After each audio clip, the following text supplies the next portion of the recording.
इसी प्रकार जैसी जिस व्यक्ति की प्रकृति होती है, प्रवृत्ति होती है, उसके हिसाब से उसको प्रिस्क्रिप्शन दिया जाता है।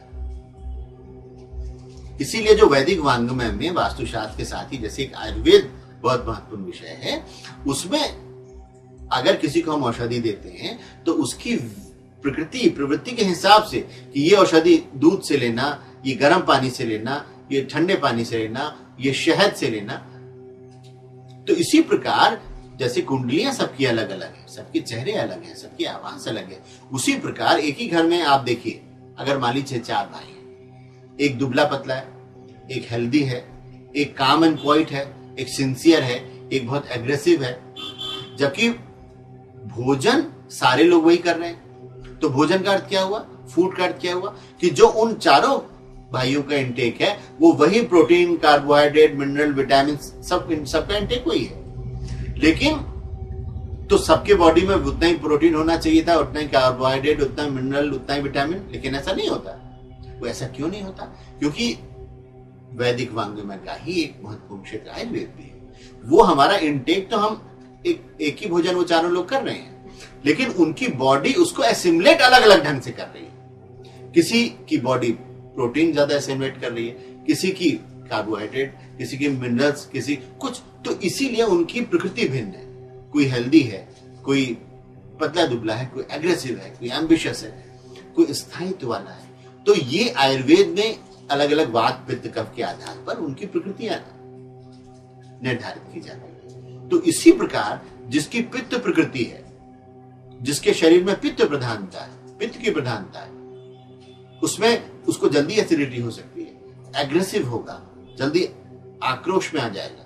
तो अब ऐसे व्यक्ति का बेडरूम अगर हम साउथ में बनाते हैं, ये बहुत गंभीर विषय है, इसमें बहुत ध्यान से सुनने की आवश्यकता है कि अगर एक व्यक्ति है जिसको एसिडिटी रहती है, बहुत आक्रोश में रहता है, जल्दी आवेशित हो जाता है, तो उसका बेडरूम अगर हम ऐसे प्रदेश में, ऐसे देश में, ऐसे जिले में जहां टेम्परेचर बहुत ज्यादा रहता है, वहां पर अगर हम साउथ के बेडरूम में, अमूमन साउथ वेस्ट बेडरूम बहुत अच्छा माना जाता है, लेकिन इसमें और भी गहराई में जानने की आवश्यकता है कि अगर एक व्यक्ति की प्रकृति एग्रेसिव है, पित्त प्रधान है, उसको हम ऐसी जगह जहां 48 डिग्री टेम्परेचर हो जाता है, वहां अगर दक्षिण के बेडरूम में हम उसको रखते हैं, उसकी दक्षिण की खिड़की नेचर से एक्सपोज्ड है, तो वहां से जो गर्मी आएगी, वहां से जो वेव्स आएंगी, वो उसके शरीर में पित्त को और उद्दीप्त करेंगी।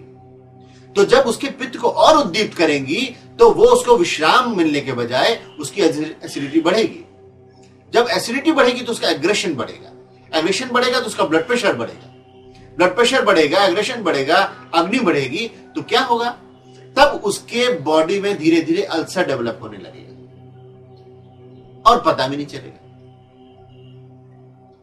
तो अल्सर डेवलप होने लगा। अब डॉक्टर के यहां आप गए, बड़े बड़े हॉस्पिटल्स में गए, वहां उसका ट्रीटमेंट हुआ, वहां उसके ऑपरेशंस हुए, वहां ठीक हो गए, लेकिन फिर घर में आए, फिर उसी ऋतु में, फिर उसी गर्मी में, फिर वही विंडो खुली, फिर उसी वेव्स, वैसे ही हीट।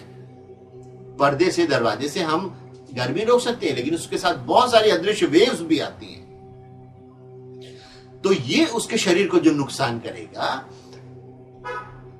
इसका डायग्नोसिस तब ही हो पाएगा जब हम वास्तु के साथ साथ उस व्यक्ति की प्रकृति को भी जानते हैं, हम आयुर्वेद को भी जानते हैं। केवल वास्तु को हम जानेंगे और हम कहेंगे साउथ में बेडरूम बहुत अच्छा होता है, यहां बना दो, लेकिन उसकी मूल प्रकृति को व्यक्ति की नहीं जानेंगे तो वो हानि के बजाय हानि हो सकती है।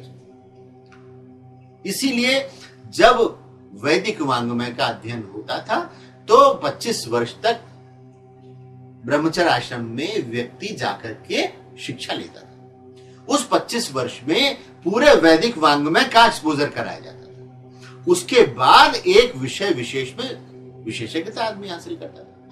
अब अगर हम केवल एक विषय लेकर हम चलेंगे तो एक दूसरे का आप देखिए कॉम्प्लीमेंट करता है ना। तो अब अगर हम केवल वास्तु से हमने बता दिया साउथ में बेडरूम बनाओ, साउथ वेस्ट में मास्टर बेडरूम बनाओ, और उसकी मूल प्रकृति नहीं देखी, तो उससे लाभ के बजाय हानि हो।